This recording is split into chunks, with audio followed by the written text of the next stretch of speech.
Good evening. Welcome to the January 13th, 2025 Policy and Government Relations Committee meeting of the School District of Waukesha Board of Education. I call tonight's meeting to order. Can you please verify that the meeting has been properly posted? Yes. Thank you. All right, we have reached the point in our agenda where we provide an opportunity for citizens to speak. Do we have anyone who signed up to speak tonight? We do not. Okay, thank you. All right, with that, we can move into our agenda. Start with our first action item of the evening, which is the approval of minutes from our previous meeting of Monday, December 9th. I so move. A second. Ms. White, seconded by Mr. Borowski. Any discussion?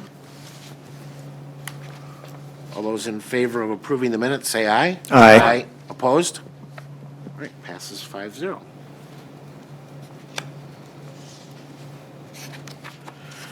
All right, we can now move into our policy discussion items.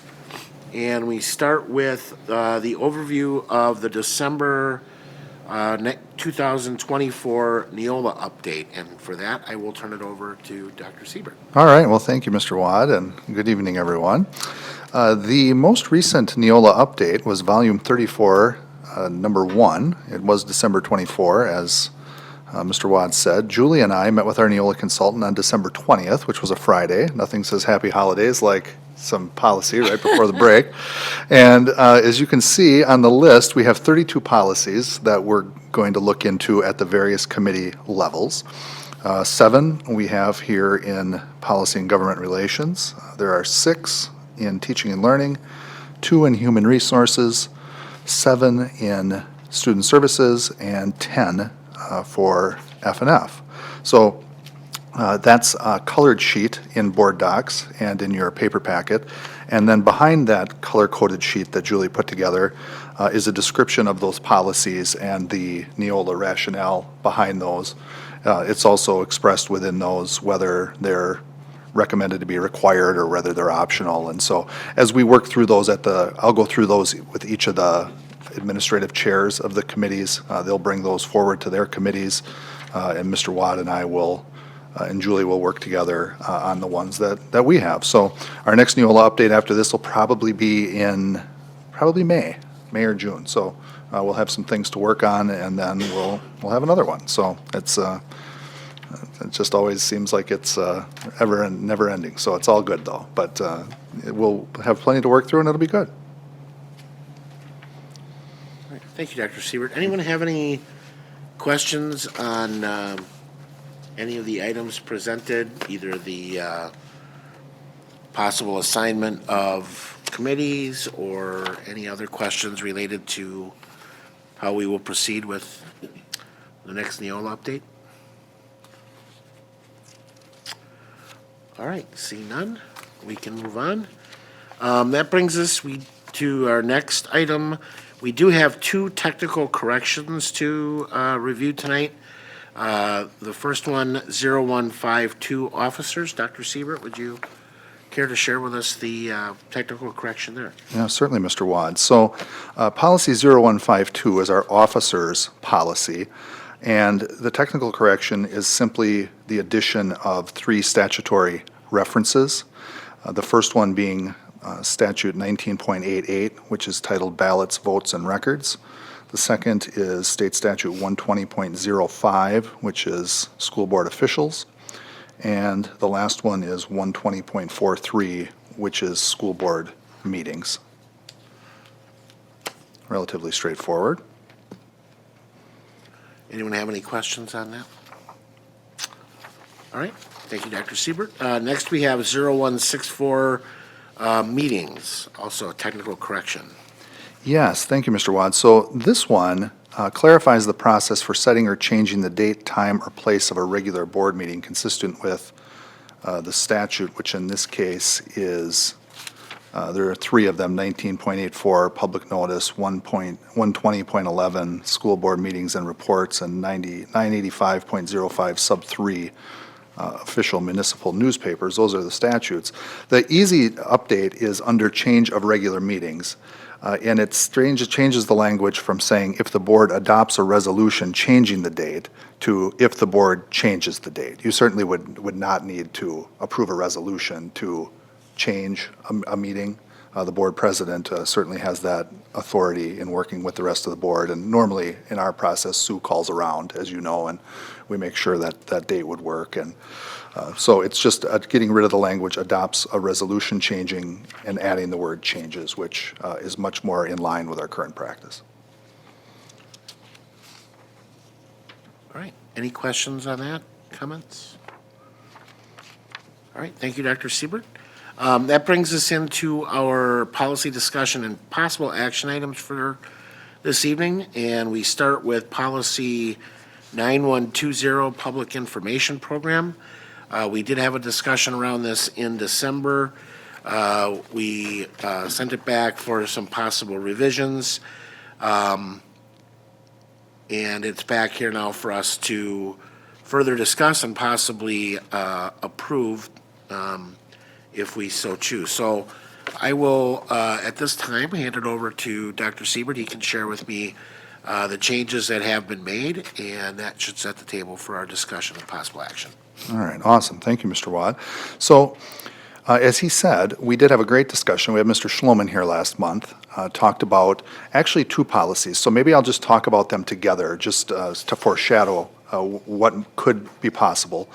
So we talked about Public Information Program, which is the one we're currently going to discuss next. And then we also talked about Policy 9121, Cable Channel. And as you remember from December, we no longer have the capability to use the Spectrum cable channel since our move to Blair. So, should you like or want to modify what we have for 9120, the thought would be then, and the recommendation would be that we would rescind the cable channel policy. So you wouldn't have that policy anymore, and the information on broadcasting and recording meetings would be contained within the policy we're going to discuss right now. So that's just a foreshadowing of what could be possible. So back to 9120, the one that we're on. In the second paragraph, we changed the Director of Public Relations. We don't have that position. That position existed in 2015 and then up to, I want to say, maybe 2019, 2020. The position we have now is called Communications Specialist, so we changed the language to meet that. And then what we tried to do is, based on the robust discussion that we had in December, Mr. Wad and Julie and I, when we met last week, tried to create some guidelines in terms of what the expectations are in terms of broadcasting and recording meetings. So the first sentence starts out stating there'll be a priority of the board. The district website will host the recorded meetings in their entirety. We talked about that, like not modifying the meetings. We clarify that meetings or sections of meetings designated by state statute as executive or closed will not be broadcast or recorded. And then we would add the 1985 Wisconsin statute to the bottom, because as you know, whenever you make the closed session motions, it's always 1985 paren 1 something. It's A through E. There's a list of exemptions that allow a board to go into closed session. So we'd have that statutory reference. And then we also say that beyond traditional board or committee meetings that we have on a monthly basis, that the board president would have discretion as to what other meetings are broadcast and recorded beyond what's in the policy. We also then, in the second paragraph, note that there may be times when we have technological challenges or practicability issues that make it not possible to record. As an example, we've had that a couple times in HR where we just can't get the system to work. But that we wouldn't suspend or delay the meeting due to the fact that traditional board and committee meetings can be viewed in person and people can come watch them. But then we have a third paragraph that says, should a board or committee meeting not be accessible in person, so reference back to when, not too long ago, we couldn't have people in rooms, right? We could potentially be in that position at some point again. If they're not available to the public at large, that the meeting would be postponed or delayed until the capability to broadcast or record the meeting is possible, or until such time in-person attendance is possible. And then lastly, that board and committee meetings are accessible to the public in person to reinforce that that piece. So that's a start. Certainly, your thoughts and additions or tweaks are welcomed. Mrs. Voigt? I have two things. I'm thinking the board and committee meetings are accessible to the public in person should be first. You know, and then talk about, and they'll be recorded, et cetera. And if they can't record them, instead of throwing it at the end, it's like everybody's welcome to be here. Oh, You know, so you're saying be The first statement in first that statement. paragraph rather than last. Okay. It just, you know, you can be here. And, you know, we're going to try to record it if we can, but if we can't, you know, our main statement is that we're trying to make them available to people in person. Is there a reason that it's at the end? Yeah. I think I'm going to address that. Here's my concern, and I'm even a little concerned about the sentence being included in here.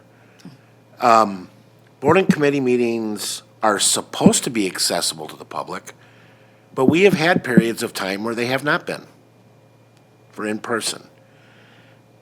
If we include this in policy, are we mandating that and I'm fine with that, that there are no circumstances in which we would ever make the board meetings inaccessible to in-person, but otherwise, I don't know that we can state this factually, that they are accessible to the public in person. There have been times in our district's history recently where they haven't been. That's fair. Which is why, if I review this, I kind of like how it's laid out without including that final sentence. We do recognize that board and committee meetings, and maybe we need to add a word that says, you know, in nearly all cases can be viewed in person, but we add the next paragraph which says, if for any reason they're not available in person, we are going to ensure that the public can watch them live and see recorded sessions of them that they wouldn't otherwise be able to if they weren't broadcast and recorded.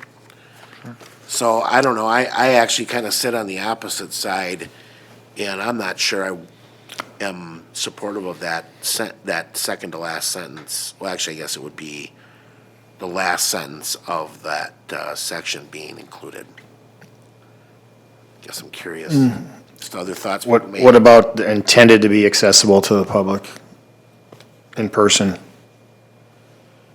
I mean, it does seem, I don't know, to me, it does seem like that is a good general, like, first statement. Our meetings, generally speaking, are intended to be however we say it, accessible to the public in person. And then everything about recording them, you know, relates to that.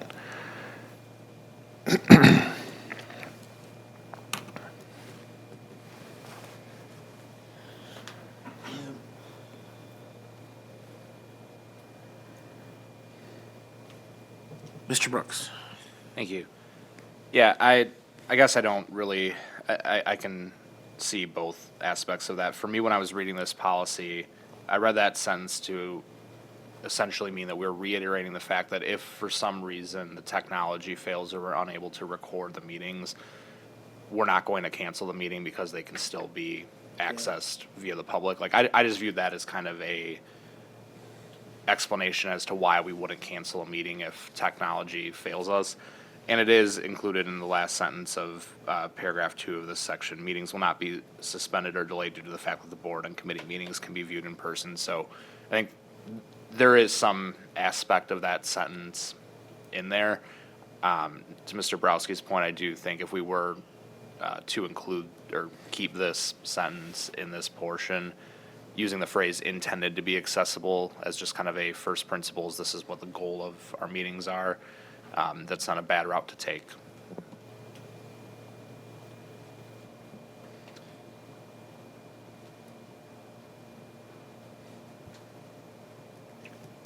Do we know if this sentence or this statement is addressed in other policies? Is there a larger overarching policy that already addresses that, you know, board meetings are intended to be It's a good question. I don't believe so. It would be in one of these This two is- policies that we're talking about, yes. However, is there not open meeting statutes which mandate that people are able to attend? Which is why I think there were a lot of people who found themselves in very awkward situations back during the COVID era because it created all kinds of open meeting violations, right? I mean, the whole purpose of the open meetings law is to make these meetings accessible to the public and not to be held in a place where the general public can't access them.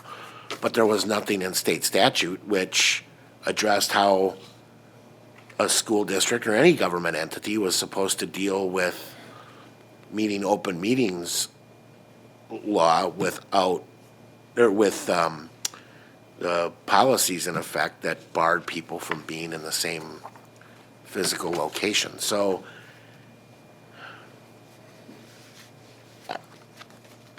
I guess that's one of the reasons I want to make sure we handle this correctly, because whatever else we do, I want to make sure that we as a district make it clear that if there ever comes a time again when people are barred from entering the boardroom, that there will be a way for them to participate and observe the meeting live as it happens, or it shouldn't occur.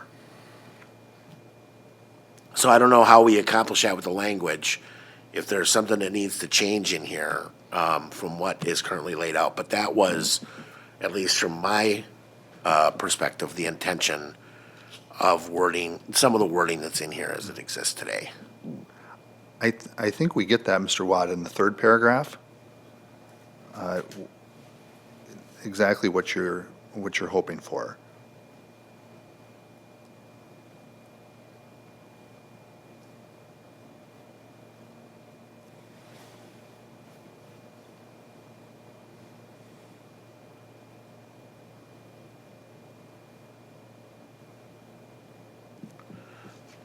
Yeah, I tend to agree. I don't know if the other members of the committee do.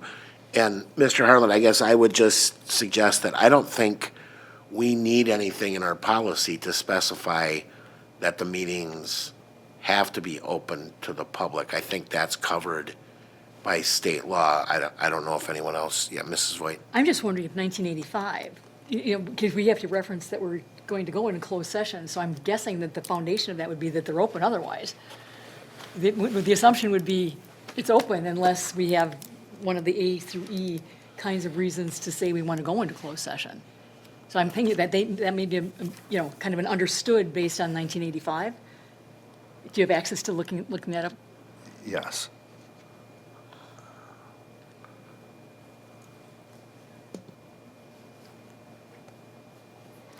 So, if I may, we could also add 19.83, which is right above it, which is meetings of governmental bodies. Every meeting of a governmental body shall be preceded by public notice and shall be held in open session. Is that 1983, added as Yeah. a reference? We could add it as a reference. Yes.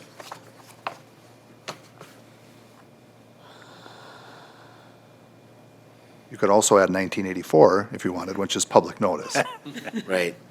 You could add all three if you wanted. That's public information. Would that require any language change to the policy itself as we've discussed it? I mean, do we want to include something that says, per statute 19.83, board and committee meetings are designed to be accessible to the public in person, or are,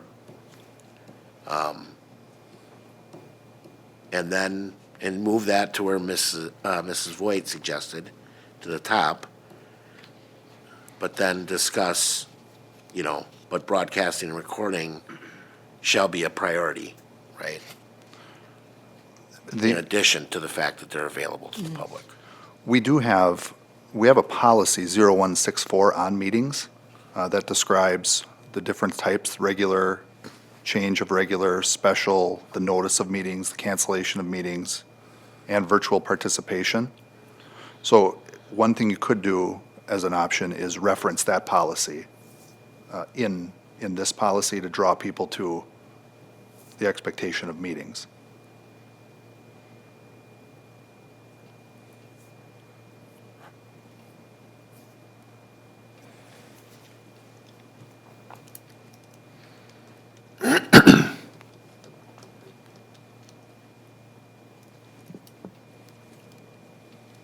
Anyone have any thoughts on, already there? Mr. Brooks?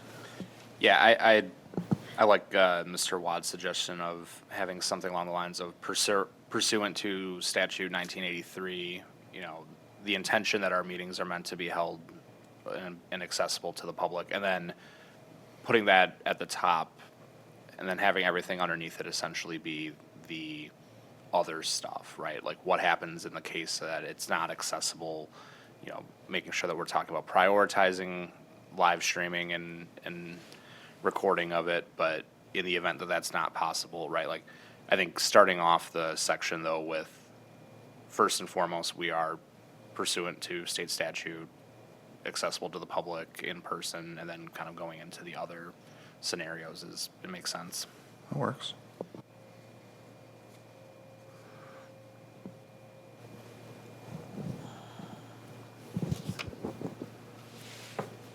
Is there anyone that objects to that? Otherwise, I think we can just treat that as a friendly amendment. Yeah, no, I think it makes sense. It's not real controversial. It's, let's put it in there.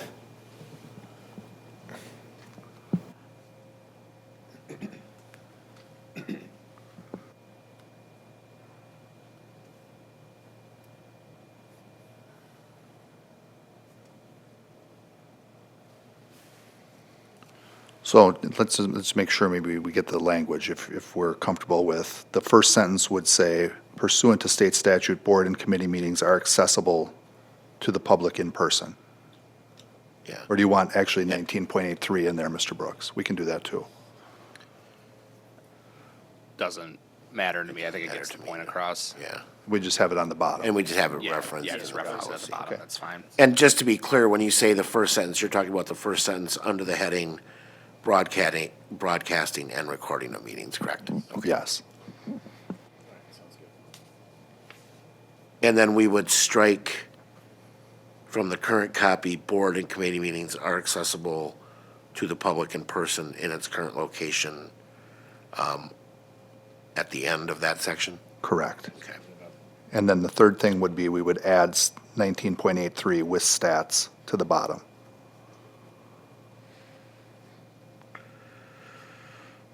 So a new opening sentence under broadcasting and recording of meetings, the elimination of the current last sentence, and the addition of one statutory reference. Everyone comfortable with that? Okay, good. Friendly amended. All right, does anyone, yes, Mrs. White? The only other thing I was thinking, we had quite a bit of discussion about what if they do take something out of like removing the statement on the hot mic or whatever. That we should say that we expect to say that that's something's been changed? That we want to have it in their entirety. And if there is any editing that happens, that we want to have it be noted that, a minute is missing or, a statement is missing, because of whatever policy, whatever procedural kind of thing they may have done. I think we had a lot of discussion about that last time in terms of the First Amendment rights of, Yeah, I guess the question I would have is how would people interpret in its entirety? So I think you raise an important point, Mrs. Voigt. In its entirety may mean something different to one person from another. And I'll go back to the meeting when there was sort of a standoff between the galley and the board president over whether or not the gallery would have to wear masks or not, in a meeting that was designed to discuss whether that mitigation would be removed.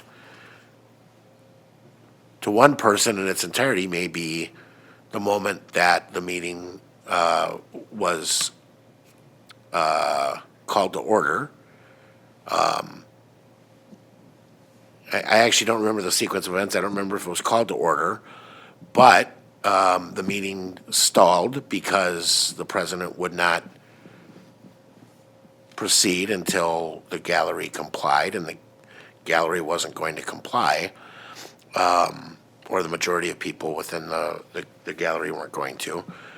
Some people may say that the only thing that needed to be considered in its entirety is the official business of the board, and all that other stuff was not official meeting business. So I'm not sure exactly how we deal with that quandary. How do we assure that once recording starts, it doesn't end until the meeting is adjourned, and that is what's preserved for the record? I don't know if there's specific language we can include. I don't know if, and the question becomes, well, what if it goes into recess? And I think about when we had the tornado warnings last spring, right?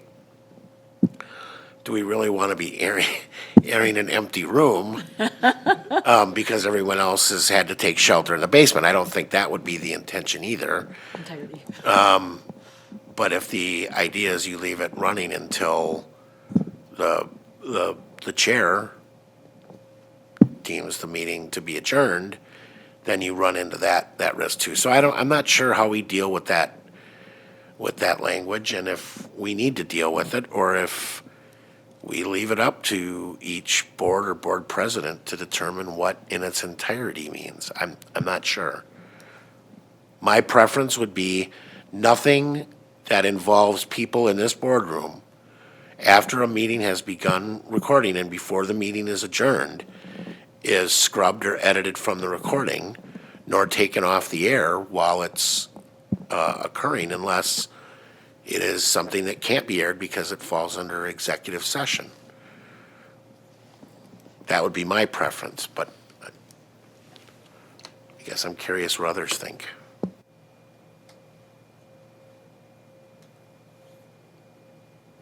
Mr. Brooks. Yeah, I guess for the purposes of defining entirety and when a committee or full board meeting starts, I think I would interpret it as when a meeting is called to order through the point where it's adjourned, right? That's how it's typically done at the state legislature level. I think it makes sense. If it's, if things are happening before a meeting is called to order, the meeting's not it hasn't started yet, so it's not official business of the district if the meeting hasn't been called to order yet. I agree with Mr. Wad that in that period of time when the meeting is happening from gavel in to gavel out, we should not be editing or removing things that are in that section unless it's, an extreme situation where something happens where I can't even imagine what that situation would be. But if it's not something that is meant to be presented here, that's privy to, right? Like in a situation where like something that happens in executive session comes up in a full board meeting. Again, I don't think that would happen, but we shouldn't be selectively editing things out that happen in a public meeting because they're meant to be public and preserved as they happened. Yeah, so my recollection of the meeting that I've used as the example now for the last two meetings was, my recollection is the presiding officer of the board that evening started with the good evening, welcome to the whichever date meeting of the School District Waukesha Board of Education, had not yet called the meeting to order and said before we proceed, something to the effect of before we proceed, I must ask everyone in the gallery to put on their masks that aren't wearing them now. And so we'd never reached the point where he had called the meeting to order, yet it was being broadcast, right? Anyone that was watching that night saw it happen. And again, I still believe that was a very powerful and important moment that the public needed to see or should have access to. And there was a decision to edit it out. My concern now, though, is we can start going in, we can start finding 1,000 different types of things. Well, do we edit it or do we not? So one of the things I think of immediately is if someone were to reveal personal identifying information about a minor that is not permissible, right, in their public comments. I mean, I don't know how we would treat something like that today. There's nothing we can do when it happens live, obviously, but would we attempt to edit video in that case today as we currently operate? It's a very good question. I mean, you certainly wouldn't want it out there, right? And I think whoever the chair was, when that happened, would try to shut it down or stop it, but nothing would require the speaker from doing that. And so then Right. we'd have ultimately a dilemma to decide what to do with that. So I can't exactly, I mean, I think I would take direction, obviously, from the board president or the committee chair, and then probably ultimately legal counsel, right, on what our responsibilities are from a student privacy perspective. Do we want to leave the decisions around what is or is not edited to, I don't know, the presiding officer, the superintendent, and the board president? Like, do we assume that everything, from the moment it starts being recorded to the moment that it adjourns, will get archived in our library, and if there is any request to edit it, that needs to be addressed by somebody, whether it's the presiding member of that committee, the presiding member of the board president, and the superintendent? I'm not sure. Throwing something out there to see if there's any appetite for trying to clarify that. I feel like in those cases, because we brought them up and nobody seemed to know who made those changes the last time it occurred. Someone ought to be, I think, on record for saying, I chose to remove these Understood, yeah. these items.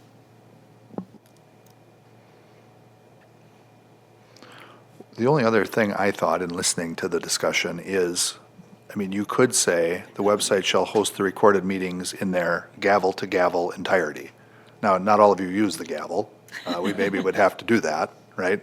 But if you're trying to get somewhere where you're trying to define what the beginning and the end of the meeting is, that might be a way, or some variation of that.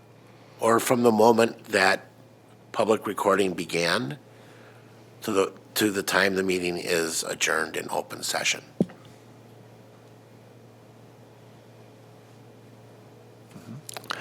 Anyone? I really think it's just when the meeting is in session, but technically every meeting, the recording starts a few seconds before then.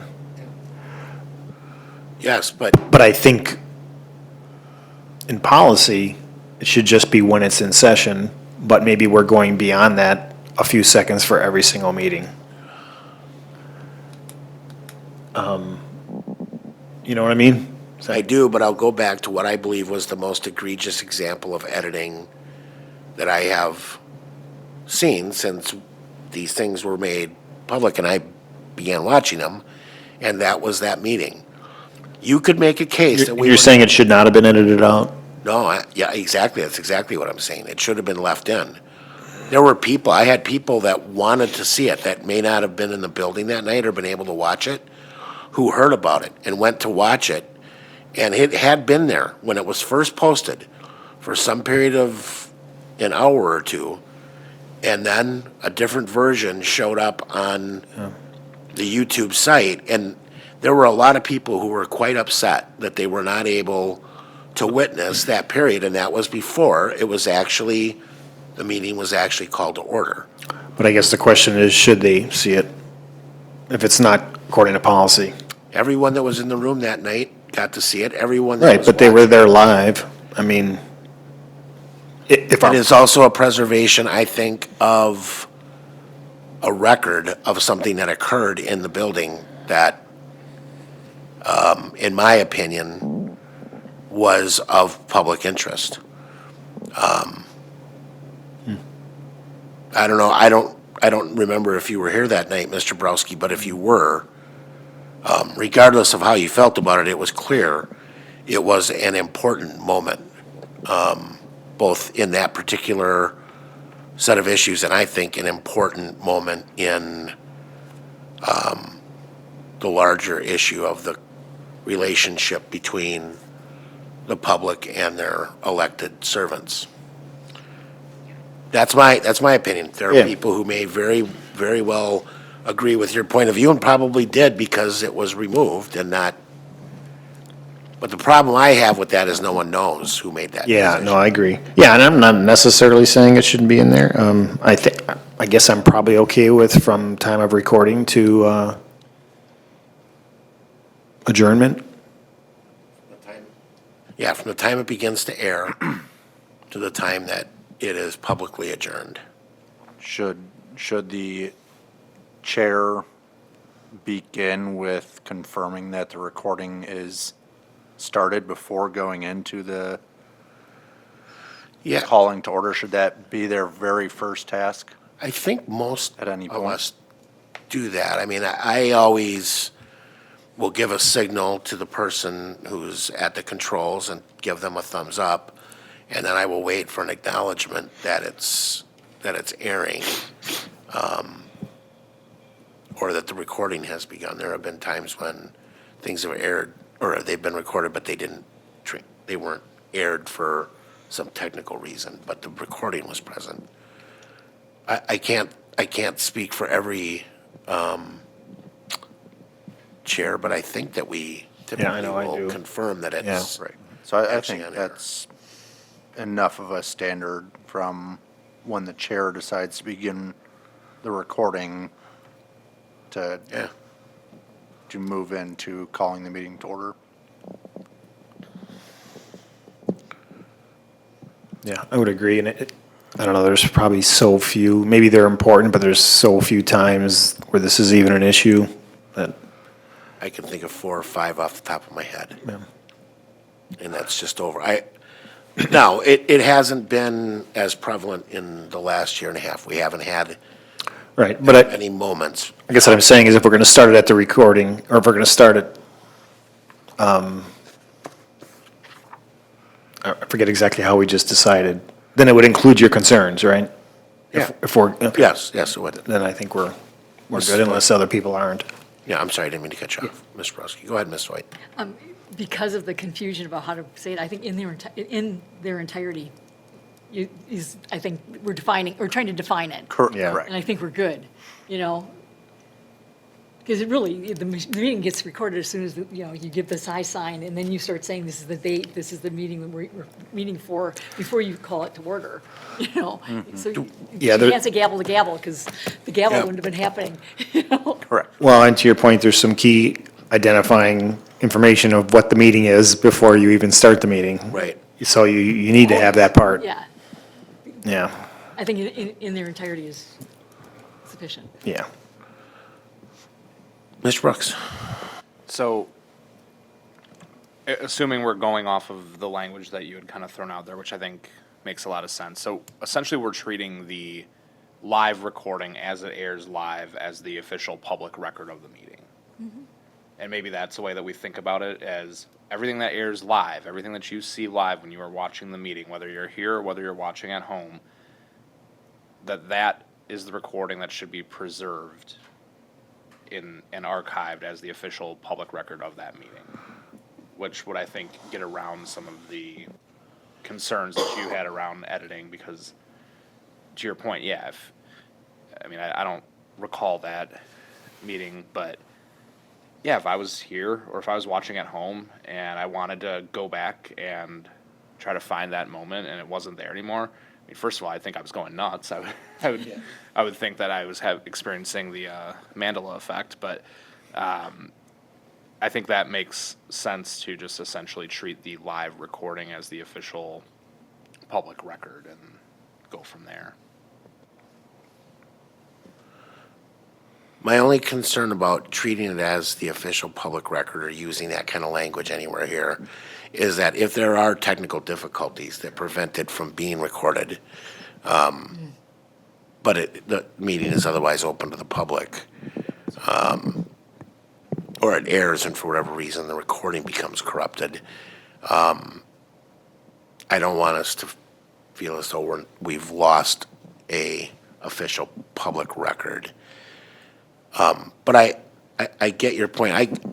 I'm wondering if if the language we have would suffice for it in its entirety from the moment that the airing of the meeting begins to the time that it is adjourned in public session. The piece and so first of all, I guess I would ask, does anyone have any issue with that language? Here's the second thing I wonder if we need to address, and perhaps we may decide we want to take one more crack at this next month.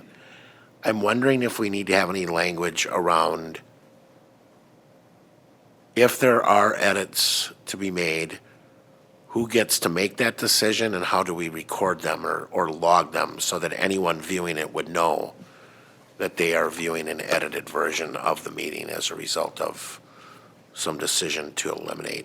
And I'll go back to there may be private information that, we shouldn't be making publicly available on a recording that needs to be edited out, right? I would think we would want to insert something in there that accounts for some missing time on the recording in the name of transparency. Mr. Brooks? Yeah, I think in that scenario, at a minimum, there should be some sort of disclaimer that says this recording has been edited from its original broadcast for the purposes of, personal student privacy or, whatever the reason is. But I think we kind of getting back to a point we brought up earlier, I do think we should put in policy who is responsible for that, because I don't want to just leave it up to future presiding officers to make that call, because who's to say that,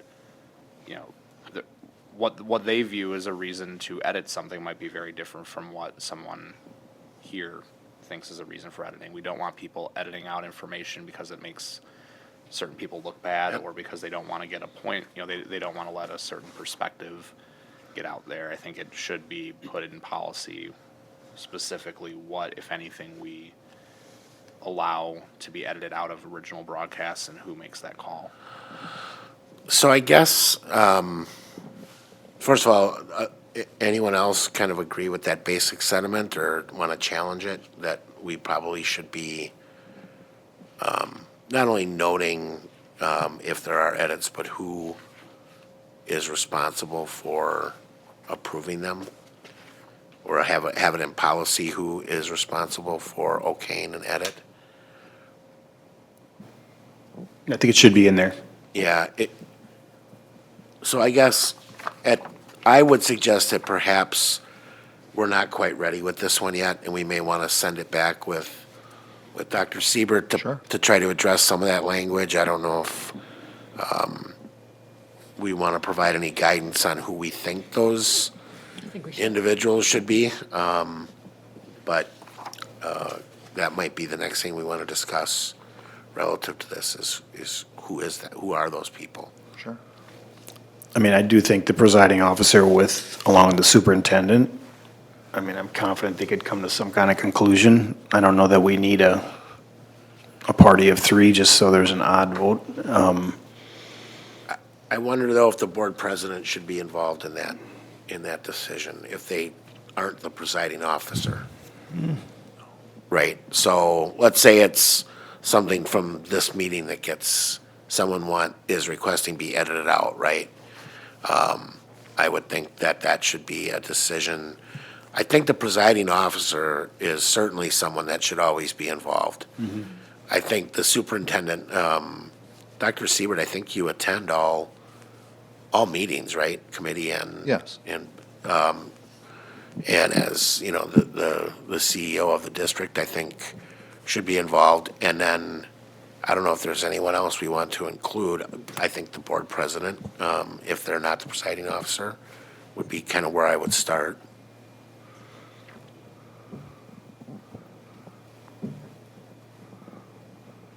Anyone have any thoughts on that? I agree with Mr. Borowski that I think a three-person decision is important, that it's not just two people in agreement making a decision. I'm not sure who that third person would be, but I think it is important to have three in agreement to make an edit. So would we, in the case of it being a full board meeting, would we say the president, the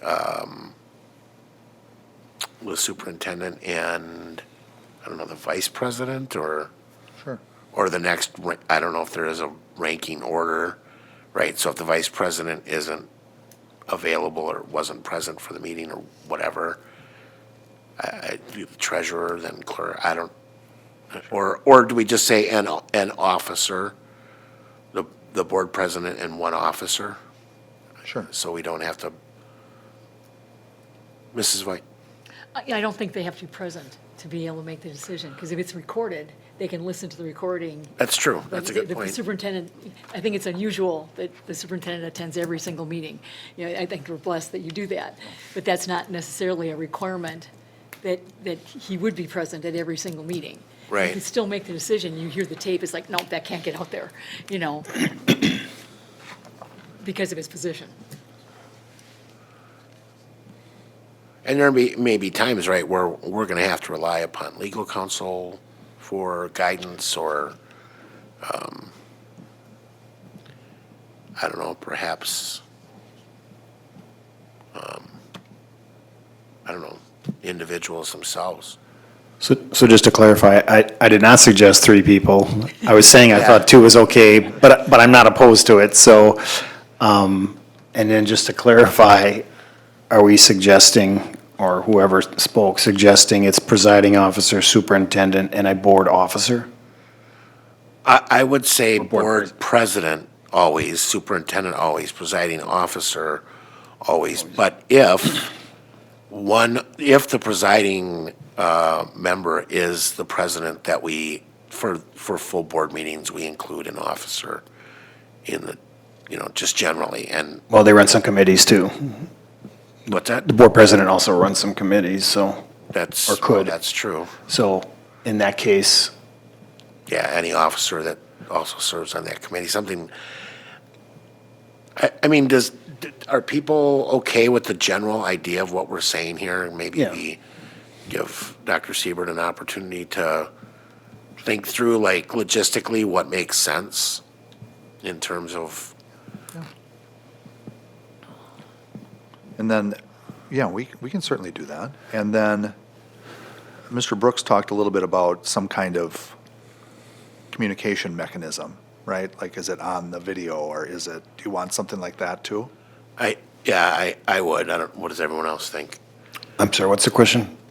I think if this three-person committee decides to edit something, how is that communicated? Oh.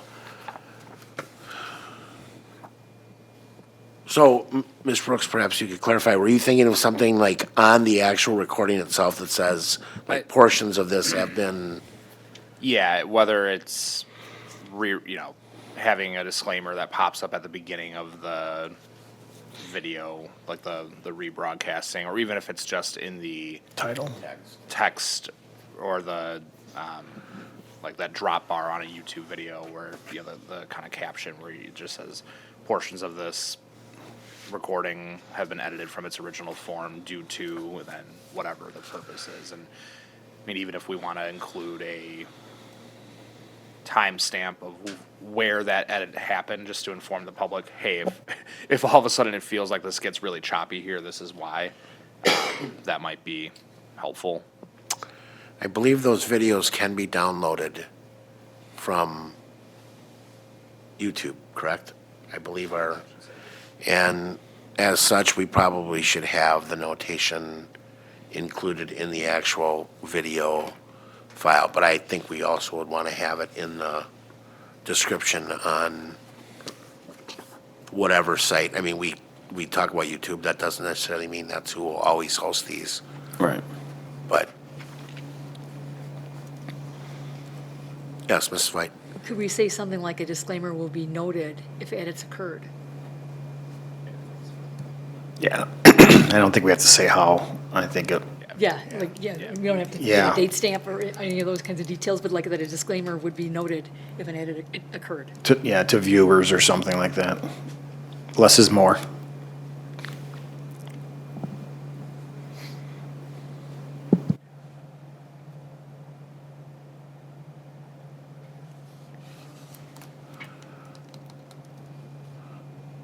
So, Dr. Seaver, you feel comfortable with the direction Sure. that we've provided? Yeah. Anyone else have anything relative to this policy that they would like to discuss or possibly add or amend? It's not for 9120. I do think we should rescind 9121. But do we need to wait until we feel comfortable with the edits on 9120 to?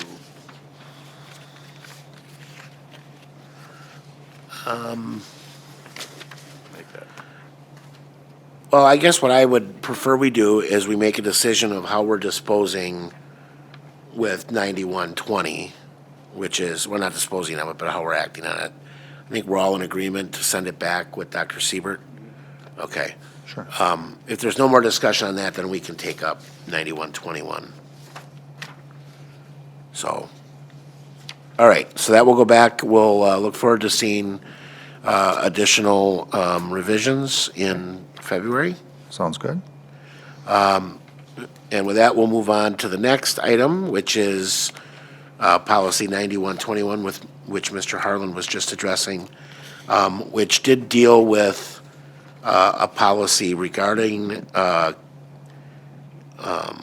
broadcasting over like public access cable channel on whatever the cable system was, Spectrum or Time Warner, whatever it was at the time. So I don't know, Dr. Siebert, is there anything else you need to add to that, other than I think we all know that it's just, we're not doing it today and it's not possible to do it today. So Yeah, that's correct. given that, I don't see any reason to include or to keep this in policy today. And we can certainly move that item through today unless we want to wait and do them both together so that it makes logical sense the time that we do it. Why?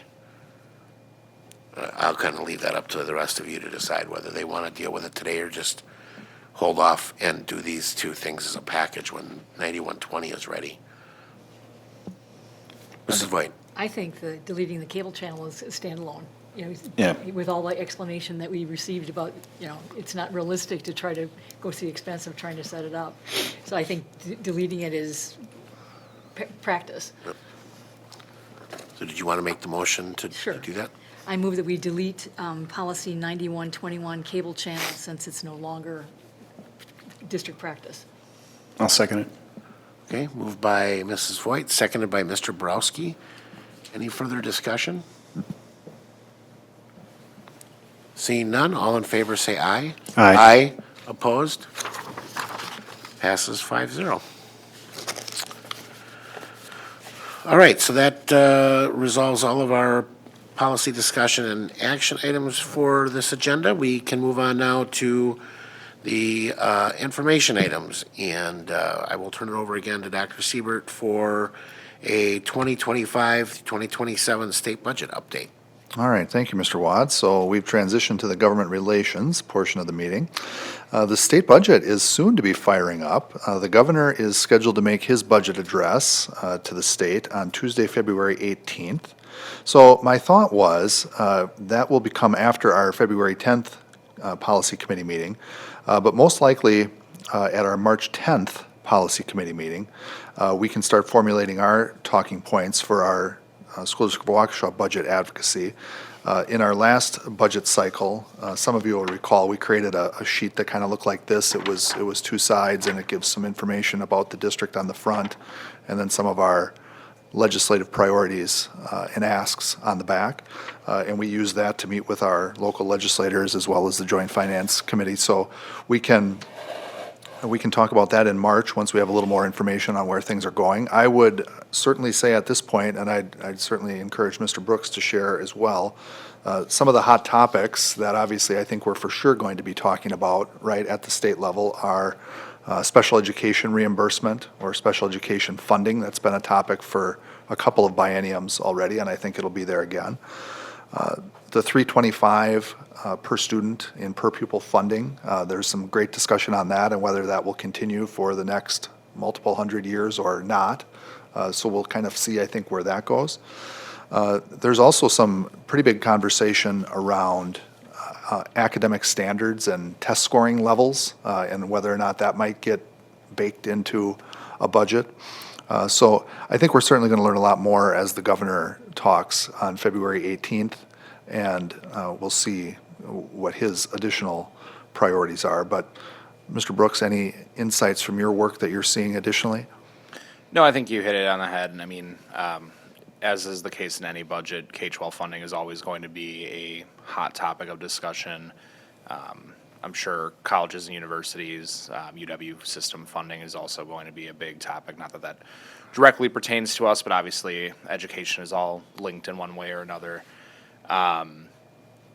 Yeah, I think you mentioned the 325, the 400-year line item veto, so that's currently before the state Supreme Court, and not sure when we'll get a ruling on that, but that's going to play a factor one way or another. Trying to think if there's anything else that is going to be topical as it pertains to us, but I think you covered most of it. Okay, thanks.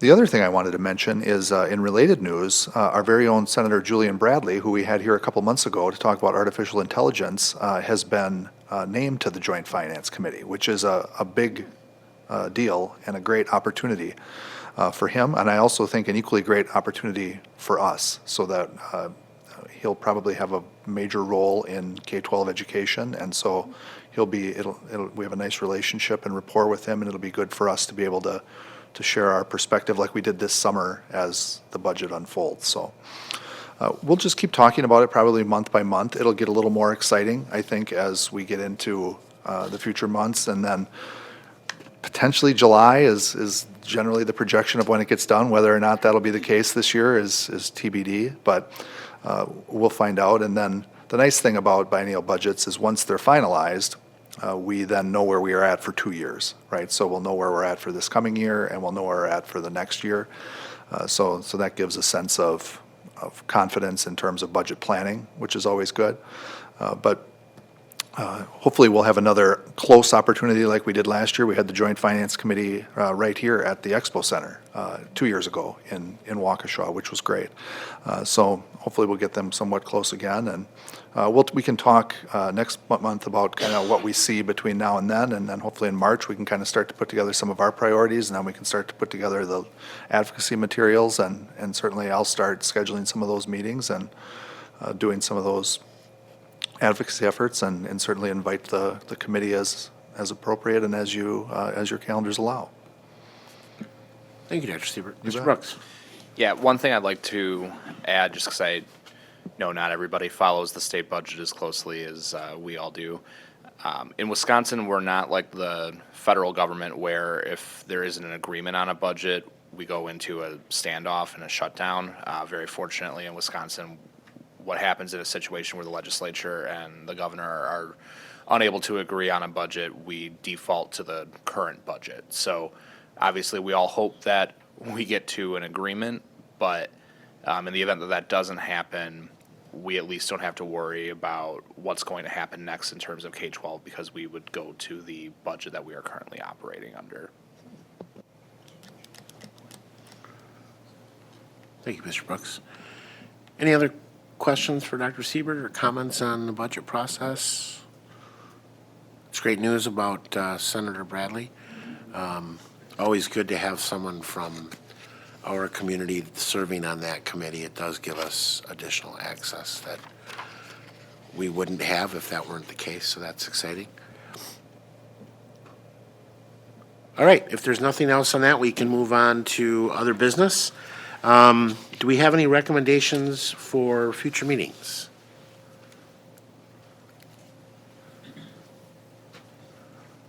All right, seeing none. Anything else before we adjourn? Okay, if not, this meeting is adjourned. Our next meeting will be February 10th at 7 PM right here in the Blair Administration Building in the boardroom. Thanks, everybody. Have a great night.